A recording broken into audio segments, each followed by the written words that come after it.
Hello everyone. This time I would like to make a traditional drum, which is called Ozi, which is a signature of the Shan ethnic groups of Burma, also known as Myanmar. So first I am starting with the colors, and on the black background, I'm just going to measure the dimensions because I'm going to make a clip, brooch, and also some earrings. So this is for the clip really.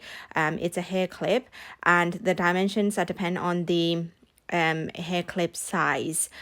I'm just going to make a medium size hair clip, and just make some marks on there. And with the red polymer clay, I use just like a hard cutter, but if you have more suitable cutter, you can use it. I just don't want to spend unnecessarily, so I always try to use the things which are already have it, or available at home. And then I'm just going to shape the main part of the drum, which is the top part, and I'm just trying to make with the traditional colors as close as possible to the original Shan drum. So it's just smoothing out the boundaries, just to make it a little bit flat and smooth. Usually, the drum is covered by the string as a decoration. So I am just using the gold color and making the strings in a shape of the crossing pattern, like crossing pattern around the drum, or a Z shape.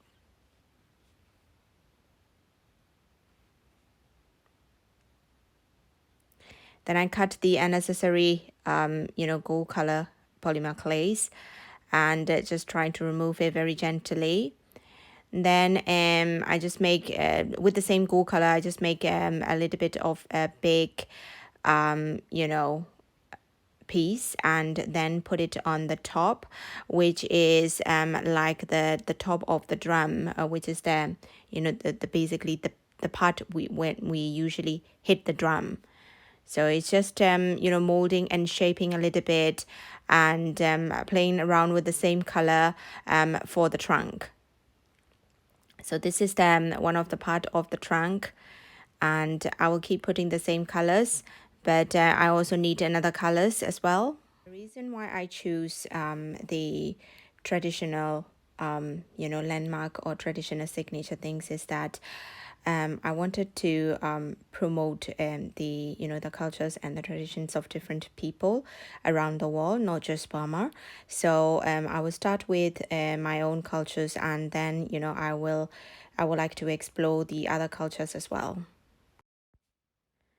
So, and when I smooth them out, and I use the red color again for the trunk of the Shan drum.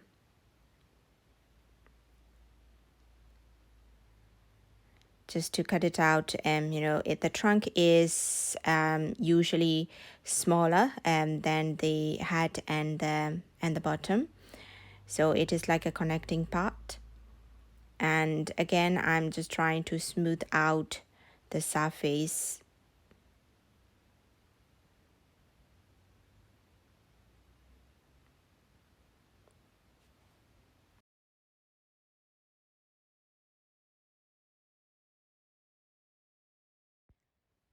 For the bottom part, so we are going to do it like, it's getting kind of like bigger and bigger, so that it has a kind of like a cone shape, or like a trumpet like shape at the bottom.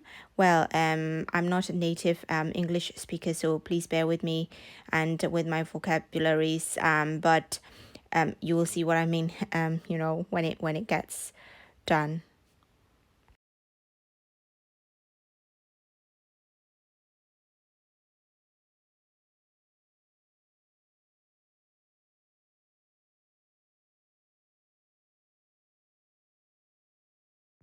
The important thing is here we don't spread the cornflower powders on the sculpture on the on the polymer clay because otherwise they won't stick it.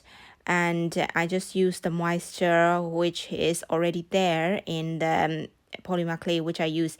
So the polymer clay I'm using here is the Sculpey Premo and Sculpey Soufflé. So they have a little bit of moisture in there and the stickiness is just right.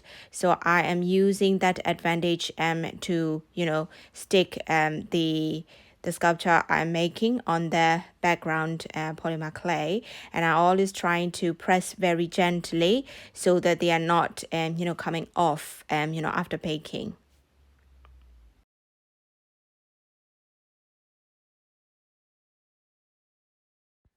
So now we've got the shape of the Shan drum, and I'm just going to texture that so that it looks more realistic and natural.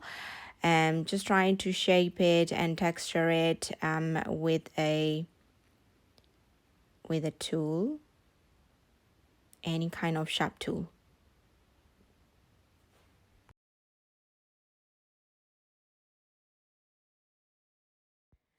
Actually, this process takes longer than it is shown in the videos.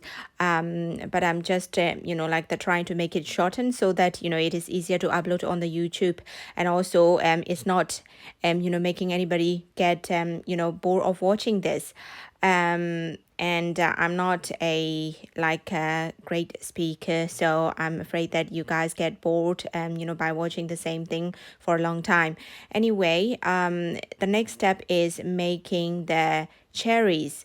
So in the Shan state, because they are composed of mostly the hillsides, so we do have the cherries, which is similar to the cherries in the, Western countries and the sakuras in Japan. And I'm just trying to make, the flowers, which is quite similar to cherry, but, I can make the very tiny, very realistic cherries because of the size. So I'm just trying to make, the flowers look like them. And I hope that they look similar. So using the white polymer clay seeds, I use 5 seeds in one flower, and then trying to make them flat. And all when you make them flat, you all pull them into the center so that it looks like the flower petals, a very tiny flower petals. Then for the center, I am using the Fimo polymer clay, which is rose quartz color, and which is kind of like very, very light pink, kind of like rose quartz, to be honest. And then make it flat and looks like the centerpiece of the central petals of the cherries. So the color combination, when you bake them, it's really looks like the cherries. So. And then for the center, I use the red polymer clay again, just, one piece, and then put it and stick it in the center. That's it. So it is easy and, quick to get them done. And for the other, like the spots, I use the mixed color of white and rose quartz. Just dropping whatever you prefer. Then I am smoothing out all the scratches and all the unnecessary lines on the surface. Now I'm cutting it according to the markings that I've marked before doing that. The reason why I didn't cut before I made the sculpture is that, because of the pressures and because of the work on them, the background mold can lose its original shape. So it is better to make the markings first, do it, and then finally cut it, so you will have a precise shape, and you don't need to change or modify it a lot. Then I take it off, and it will be ready for baking. However, before baking, and because we are making a hair clip, and so we need to stick it to the plain hair clip.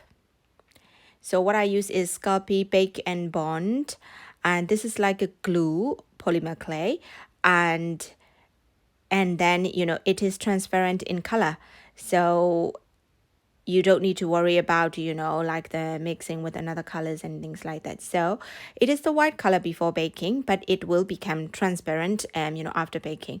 So I put two big drops, and then a little bit of small smear in the center, and then I try to make sure that the top of the drum is at the clip.